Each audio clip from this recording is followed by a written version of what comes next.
I've been doing sewing year in review posts over on my blogspot since 2013, and this year I'm doing a video version too. I've wanted to in previous years, but I didn't have any space to film it. But now I do, so I will go over all the things I sewed, and some non-sewing things I also made. I'm only counting finished projects, and I was really trying to reduce the pile this year, so almost half of them are things I'd started in previous years. At the end of my blog posts, I always do a list of sewing related goals for the next year, and I see how I did on the previous year's goals, so I will do that too. Also, I can't tell you where to buy any of the patterns I used because I draft them all myself. So here are all the sewing projects I finished in 2024 in chronological order.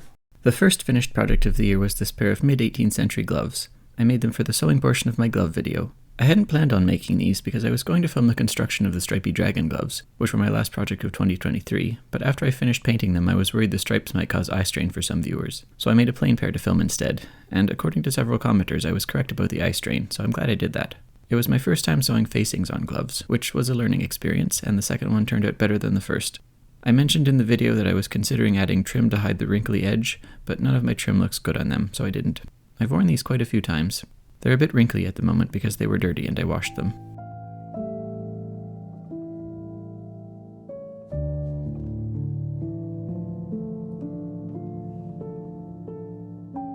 Next, I finished this nightgown. I had started cutting it out sometime earlier and it sat on the pile for many months before I finally took it out again and sewed it up. It's made from quite a thick cotton bedsheet with a woven floral pattern. The buttons are plastic ones from my stash and they were kind of a gross beige color on their own, but they somehow look almost matching against the purple fabric. The cut and construction is very similar to my shirts, but with a few differences. It's got a tower placket instead of a slit, the side seams are closed all the way down, the cuffs are a bit wider and they have an overlap with a button, the ends of the collar are cut off at an angle, and of course the body is cut much longer and wider. I use pattern pieces for the placket and collar and measurements for the rest. Half the neck gathers are put into the shoulder gusset, which I showed in the shirt video. I've made several of these nightgowns, but I somehow managed to make the sleeves too short on this one. I'd cut them as rectangles instead of squares, and for some reason I put them on the shorter way instead of the longer way, so the sleeves are 6 centimeters too short. I also cut the body a little bit too long, which makes it slightly treacherous when walking upstairs. So I'm not entirely happy with this one, but it's wearable. Then I made a plain white linen shirt. This one makes a brief appearance in my shirt tutorial during the part where I talk about splitting the neck gathers between the collar and neck gussets if the body is cut very wide. I don't remember where the linen is from because it had been in my stash for quite a while, and plain white linen doesn't have many distinguishing features. It's mostly machine sewn using fine white cotton quilting thread. Just like on my other shirts, the wristbands fasten with sleeve links and I made Dorset buttons for the collar. These ones are Dorset knobs.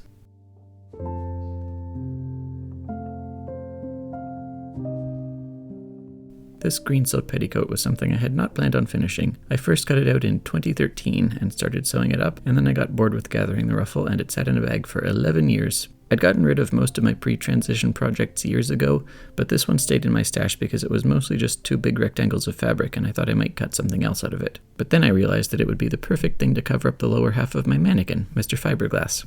For those who've been asking about him, I work at a clothing store and we got new mannequins a couple years ago, so I got to take one of the old ones home for free. He had to stay in my parents' basement for the first year because I didn't have room at the old apartment, but now I do, so he just stands in the corner modeling things that I have sewn but don't wear. Mainly this robe I made in 2016 and a sheep skull mask I made in 2015. He's not useful for sewing, you can't stick pins in him, and he's considerably taller and thinner than I am. But he's the perfect place to store my sheep skull mask, which is a very large and awkward shape and would take up way too much room anywhere else. And it actually makes him less scary because seeing a human face profile out of the corner of your eye is a bit startling, but a giant sheep, not so much. So anyways, this was silk dupioni that I remember getting on sale for pretty cheap at Fabricville, and I used almost 4 meters of it. Unfortunately, I washed it before cutting it out because I was 18 and didn't know any better, so it's a lot less crisp than it could have been. It's got the 18th century style of petticoat waistband where the front and back halves tie on one at a time.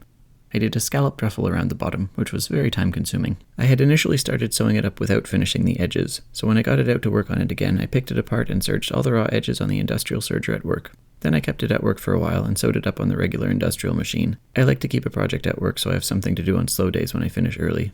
The fabric is very heavy and clings to itself, so it does not have good swoosh, but fortunately Mr. Fiberglass doesn't move much. Then I made a teal linen shirt, which is the main shirt I filmed for my mostly machine-sewn 18th century shirt tutorial. That video is 1 hour and 29 minutes, so I don't have anything else to say about it.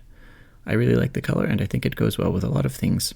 Around this time I also made some ruffle samples for the video, and I was surprised by how much people liked the one that compares different amounts of gathering for ruffles. I didn't officially count this as a project though. This shiny gold shirt also made a brief appearance in the shirt video as an example of what it looks like if I cut the pieces much smaller. The fabric was from the thrift store and as far as I can tell is a cotton and lurex blend. I found it shortly after the Closet Historian posted a fantasy lookbook featuring a shirt in a very similar fabric, which I think is the reason I bought this one and used it for a shirt, even though it was less material than I would usually use. Like all the other shirts, it's mostly machine sewn with some hand finishing, and this time I made Dorset wheel buttons for the collar. I haven't worn it very much because it's just a tiny bit itchier than my other shirts. Not enough to be uncomfortable, but not my first choice, and it also feels a bit fancy for every day. Then I made another pair of gloves, this time in dark brown. The lambskin is from Italian Skins on Etsy, and they're sewn up with an olive green silk twist, which is one of the best things I've ever found at the thrift store. I did 3 lines of feather stitch embroidery on the backs. In the glove video I mentioned wanting to redraw my pattern to make the bases of the fingers narrower and the fingers angled closer together, and I have done that and it did improve the fit. I also tried the straight cut fourchettes on this pair, but I didn't like them as much as the V-shaped ones, even though they are a bit more economical. I've worn these a decent number of times, but I need more brown and green things to go with them.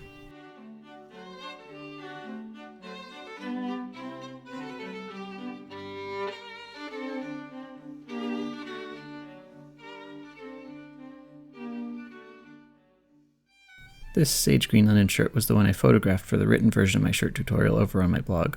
I really wanted to have both written and video versions of the instructions, and I absolutely cannot remember to photograph every step of something if I'm already filming it. Just like the teal one, it's Summer Breeze weight linen from Pure Linen Envy, and I made Dorset knob buttons for the collar. I had made a shirt from the same linen a few years earlier, and it's mostly worn out now because I really love light green, so it's nice to have a new one. These late 18th century breeches had been on the pile for at least 2 years. They're made of a fairly loosely woven black wool and lined with black linen. They're mostly machine sewn, with hand finishing on the buttons, buttonholes, waistbands, and knees. I used a different black wool for the button covers because the main wool seems like it would wear out pretty quickly. I did some machine top stitching on them, which I would not normally have done because I thought they could use some reinforcement. They have watch pockets in the waistband, buttoned corner pockets, and one side seam pocket that faces backwards, which is pretty normal for 18th century breeches. I think the construction is mostly fine, but I'm not super happy with the materials. As mentioned, I don't think this particular fabric will stand up to wear very well.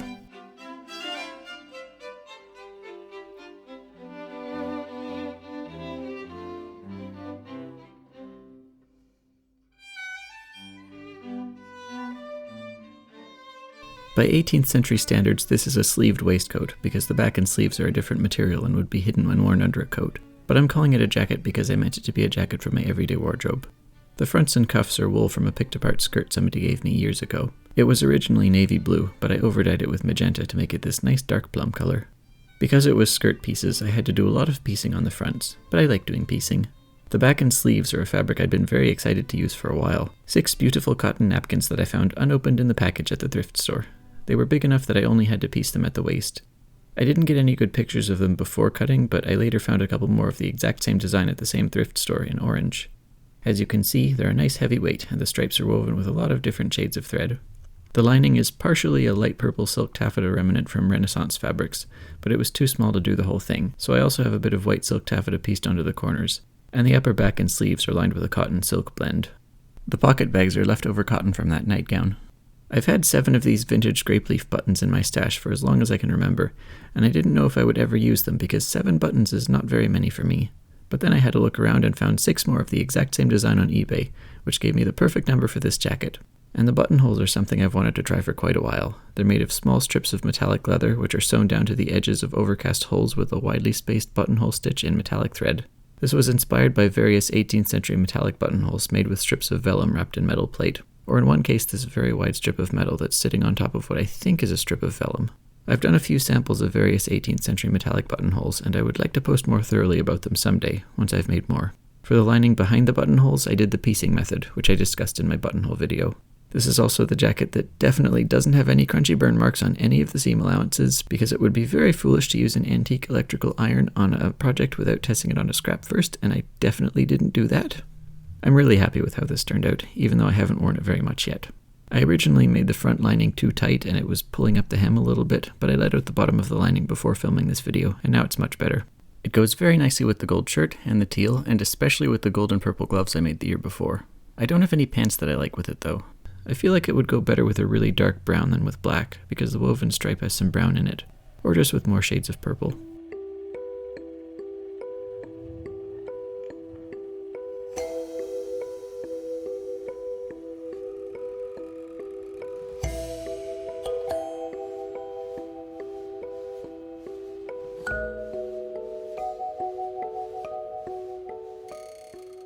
Next I made a velvet mite brooch. Despite being such a tiny project, this was also on the pile for a long time. I did the patterning and cutting sometime the year before, and then got distracted when I was barely started on the sewing up, but then pulled it out and finished it in June. I think it turned out okay, but a bit too flat. Another thing I had in the pile was a bag of 4 sleeveless rayon nightgowns that I had started cutting out a couple of years earlier. This one was white, but it turned a bit pink when it got washed with something burgundy. These are for the horrible part of summer when having skin is uncomfortable. The skirt is about 1 meter by 2 and is gathered to a simple little bodice. The gathers are finished the same way as the sleeve gathers in my shirt, and the neck and armholes are finished with bias binding. I didn't feel comfortable modeling this one on camera normally, so you may pretend Mr. Fiberglass came to life and grew arm hair. I had bought a piece of fabric at the thrift store thinking it might perhaps be rayon Bemberg lining, but sadly it turned out to be polyester, so I did not want to wear it, but the color and quantity were just right to make it into another petticoat for Mr. Fiberglass, so I did that. I cut it into 4 rectangles and had no fabric left over. This time I did a normal ruffle and no actual waistband. I just pleated the fabric onto the twill tape and sewed along it several times. This fabric is so thin and the silk petticoat is so limp and heavy that it doesn't really add any more floof. Ah well.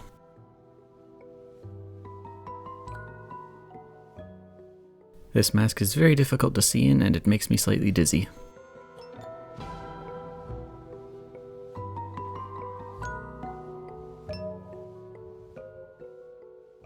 Then I finished another of the rayon summer nightgowns, this one in light pink.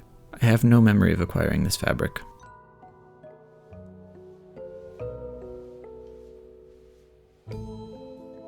And then another one in blue. Same pattern, same construction. This fabric I do remember buying. It was from the clearance pile at Fabricville. Then I made a second velvet mite brooch, and this time I filmed it and made a little video. I think it looks better than my first one, but it could still use some improvement. It's a bit too big, and it was very foolish of me to use such heavy wire for the legs. As I said in that video, these are extremely tiny in real life, and completely harmless.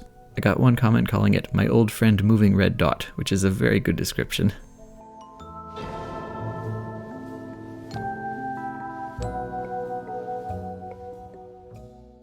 Then I finished the last of the 4 summer nightgowns, this one in a burgundy rayon that was given to me by a friend.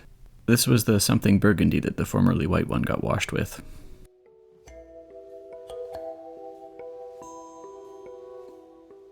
Then I bought another piece of fabric from the thrift store that I thought might be rayon lining, and was once again fooled because it's polyester. So I made another petticoat, and this one was even quicker and has no ruffle. I didn't even serge the sides, I just used the full width for the front and back, and left the selvages as they were. It still does not add much floof, but at least Mr. Fiberglass is decently covered up with 3 layers now.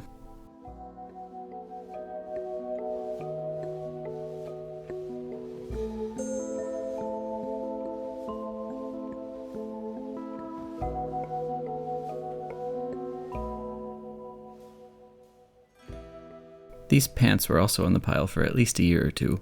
Like all my everyday pants, they've got a fall front and an adjustable 18th century style waistband. I don't have a post about pants construction, but I do at least have a written tutorial for fall plackets on my blog.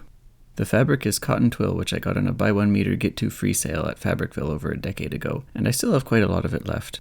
It's not very good quality. The navy blue stripes are printed on rather than woven, and the white background has a bit of a greenish tinge. The white cotton I used for the pockets and lining bits, the twill tape for the lacing, and the plastic buttons are all from my stash.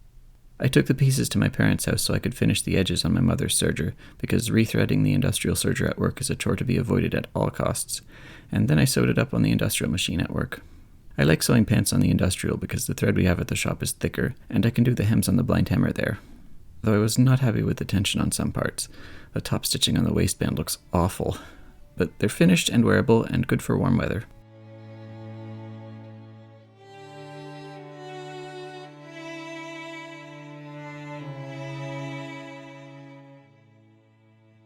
The next thing I finished was my light green leaf bolero with painted veins, and I don't need to say much about that because it was one of the 3 items I made in my previous video. It was not a project from the pile, but I had made the pattern a 1.5 years earlier, so it was nice to finally sew it up. It's a lot smaller than the regular waistcoats I'm used to, but I hope I'll wear it at least a little bit in the springtime. One thing I forgot to mention in the video is that it's really awkward to take off.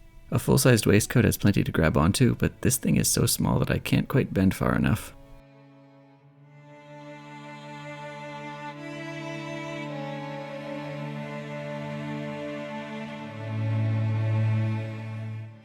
Then I made a dark green quilted leaf bolero with corded veins and lacing at the sides. As I said in the previous video, I'm happy with the techniques and the texture, but quite disappointed at the lack of contrast. I was only using stash fabric for this project and ended up using a green that was much darker than I would have preferred. This green flannel hood is quite different from how I usually work in that it's entirely machine sewn and I just made up the pattern based on a few measurements, but it's not for wearing out of the house. I just wanted to keep my head warm at home. The hood is a big square folded in half with a kind of a weird dart thing forming the lower back of the head, and then the upper part of the back is cartridge pleated, sort of like the hoods on 18th century cloaks. The cape is made of the remaining L-shaped piece of fabric, strategically cut into a rectangle and a pair of not quite triangles. I'm not entirely happy with it. The hood is a little bit too long, and I like it better if I fold a couple centimeters of the front edge back. And I think pleating the bottom edge of the hood was dumb, and I should have just made the dart thingy at the back curve in further. I also should have put the button loop on top of the neck seam and covered it with a little patch, instead of sandwiching it in the front edge of the hood where it's less sturdy and more awkward. But it was a $3 piece of secondhand flannel that didn't take very long to sew up, and it does its job of keeping my head warm at home. It also used up one of the lonely buttons in my stash, which was nice. That doesn't happen very often. Then I made a sleep mask out of cotton sateen bedsheet fabric, cotton batting, and a scrap of elastic. I made this while visiting a friend because we wanted to do a little bit of sewing, and that was a small and simple project, but mine turned out bad. The elastic was a bit too tight and the mask did not fit comfortably over my nose. It simply cannot compare to the humble sock with safety pin, so back into the scrap pile it went. This dead leaf bolero vest was the last of the 3 things I made for the aforementioned previous video. It's quilted and has embroidered veins and venules and beaded slime mold, and I am so happy with how it turned out. I really want to do a full-sized waistcoat with similar techniques, and I already know what the pattern will look like. I would like to do a lot more leaf-themed things, and I have plenty more design ideas, but I'll try not to talk about them yet because who knows when I'll actually get around to making them.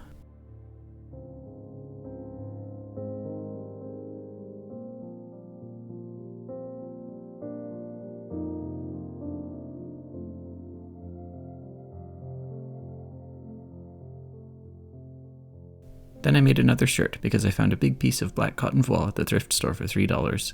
Just like the red voile shirt I mentioned briefly in my shirt video, the fabric was only woven 1 meter wide, and since the fabric is fine enough to do a lot of gathering without it being too bulky, I left both the body and the sleeves the full width of the fabric.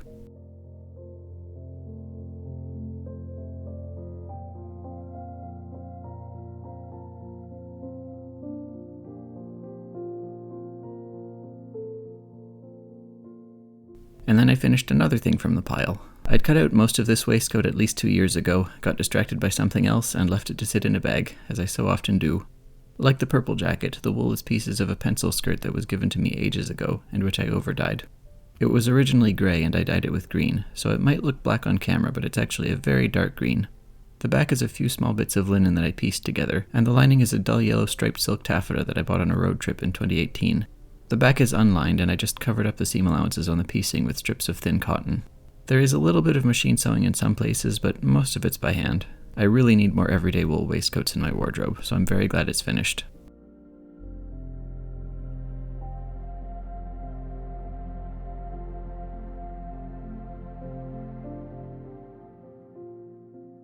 Then a couple of the smallest items on the pile. I started this neckcloth several years ago and then got discouraged when I realized the fabric was too thick. It's just a rectangle of linen, and I hemmed the long edges with a whip stitch and pulled a bunch of threads off the ends to give them a fringe, which was common on early to mid-18th century neckcloths. I don't know if I'll wear it because it is indeed too thick and stiff, but at least it's finished. It might soften up a tolerable amount if I put it through the wash a couple dozen times, but then that might destroy the fringe. And this black cravat was a square of semi-sheer cotton silk blend I had also cut out several years ago and not hemmed. It's the same fabric as the outer layer of this robe, and it came from the clearance pile at Fabricville. I think I wore it once or twice and then stuck it in the pile intending to hem it at some later date, so now I finally have. I used the narrow hemmer foot on my machine and messed up the first 4 attempts and had to cut them off and redo them because I haven't had much practice with it, but fortunately I had cut it a bit large anyways. I had to leave the tails long and use them to hand sew the corners because it's very difficult to start off cleanly with the hemmer foot.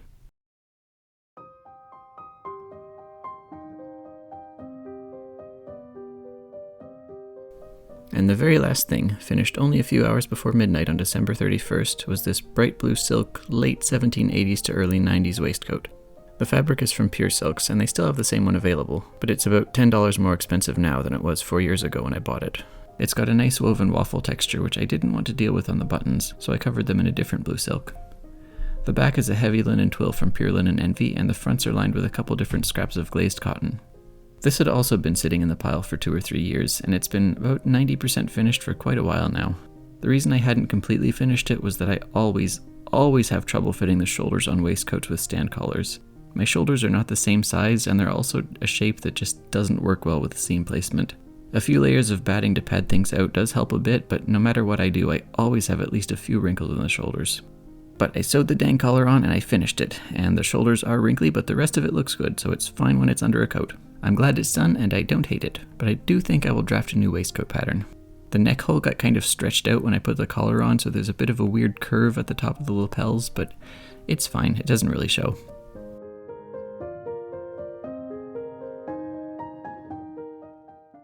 And of course, at my tailoring job, I hemmed hundreds of pairs of pants and shortened and lengthened jacket sleeves and took in the side seams and center back seams on jackets and waist seams on pants and stuff like that, but that's all very boring and doesn't count. So that's 29 things, or 30 if you count the ruffle sample. But I think it's a bit silly to go by numbers when some things took tens of hours and some of them were just a hemmed rectangle. Every year I always feel like I could have sewn more, but I think it's a decent amount of things and a good mixture of hand and machine work. My favorite projects of 2024 are the purple jacket and the brown leaf bolero. I think the green wool waistcoat is the thing I'll probably get the most wear out of, though I have worn the gloves quite a lot too. I only have one other wool waistcoat at the moment, and it's quite a lot thicker and kind of too warm, so I really would like to make more. My least favorite projects would definitely have to be the sleep mask, which was so bad I took it apart, and the neckcloth, which is too thick. I am quite pleased with how many things from the pile I finished, but more on the pile when I get to the goals section. I did a little bit of mending. I patched some things and I darned some holes in my mittens, but the mending pile is still bigger than it was before, and it would be nice to get that down a bit, even though it is a most horrendously boring task. It was easier to work on stuff this year because I finally have a sewing room that's not in my bedroom.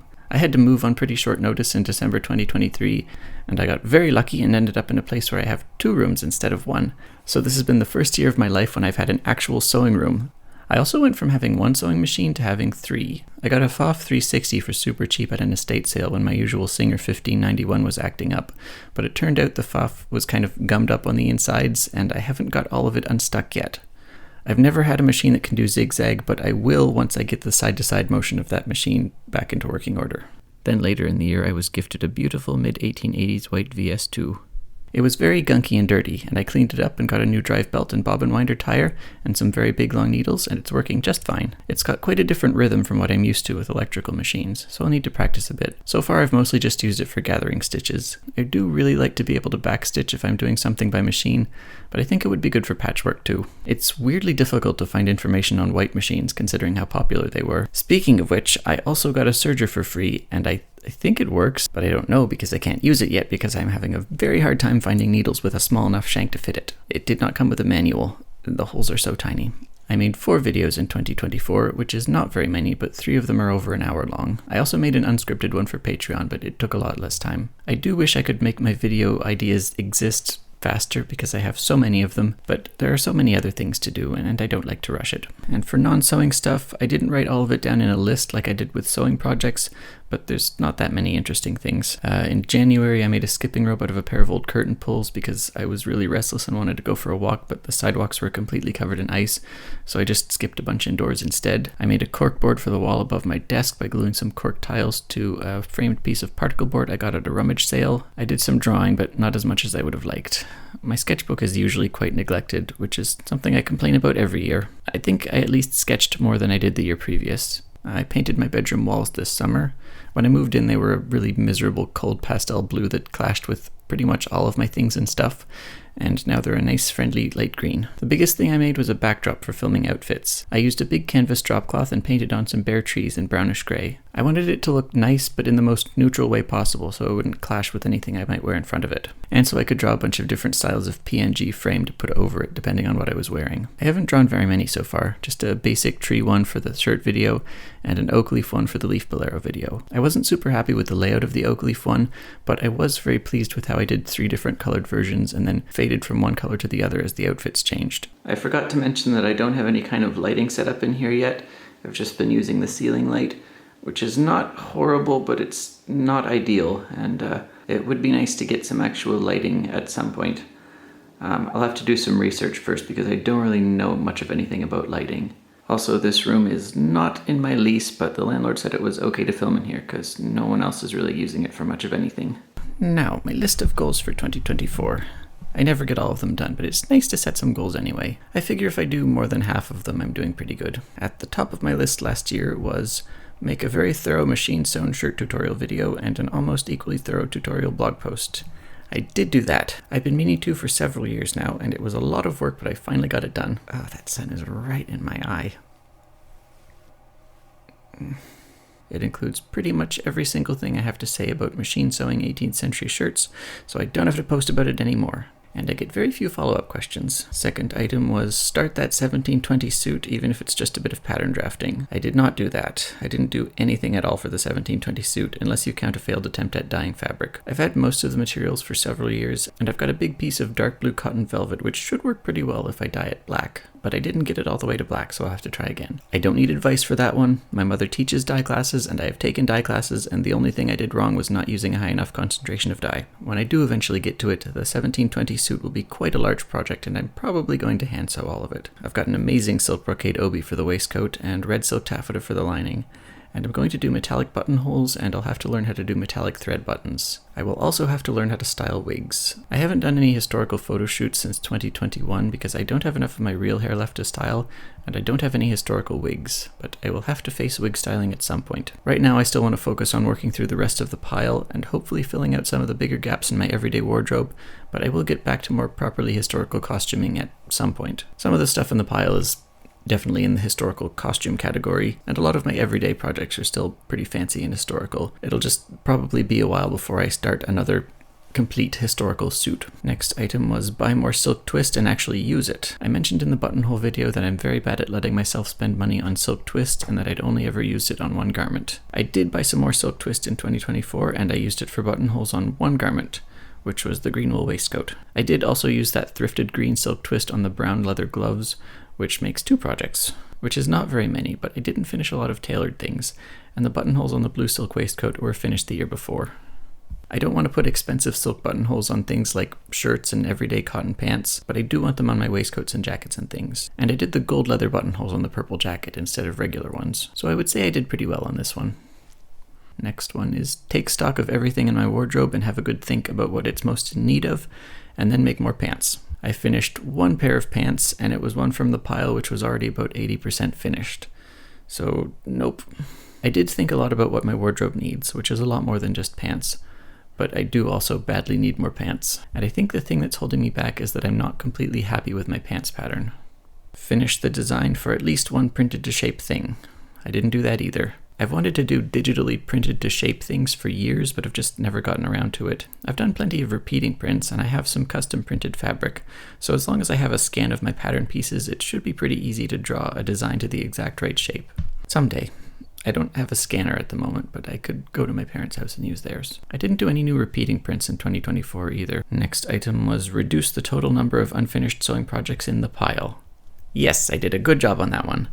On January 1st, I had 25 sewing projects in the pile, and on the night of December 31st, it was 12. I had already gotten rid of all the things that would never fit me or weren't up to my current sewing standards, so this is only projects that I have started and intend to finish. I also don't count pattern drafts or mock-ups. It's only things where I've started the final garment. It also doesn't include mending and alterations, which is a different and more upsetting pile, but I feel very good about having finished so many things from the project pile, and I hope to get it down to single digits soon. I turned 30 a few months ago, so it's nice to be starting off a new decade with fewer unfinished things. If I could perhaps offer some suggestions for anyone looking to reduce their own pile, a good way to start is to gather it all into one place if possible, and write out a list of only the things you know for sure you want to finish, and remove all the things you know for sure you won't finish. It's good to remember that if the pile was built up over multiple years, it's not sensible to try and finish it all too quickly. I think getting it down by half in 1 year is pretty good.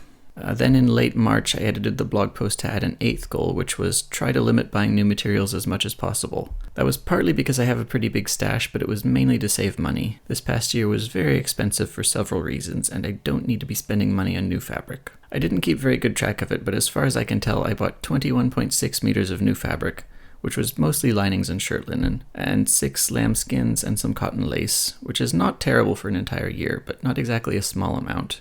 And that's only new materials. I got quite a lot more secondhand. I've been trying to limit my thrift store trips to only once or twice a month, and I'm really picky about fabric, but I still find so much good stuff there. One of the best ones from this past year was a 9.4 meter piece of glazed cotton for $8. So for this one, I would say I was not particularly successful. Now, sewing goals for 2025. 1. Get the pile down to 5 things at most. I think this is doable. I've done all the easy stuff, so most of what's left needs a lot more work, but the progress so far has been very encouraging. I've had more than 20 things on the pile for I don't even know how many years, so to have it almost under 10 is really, really good.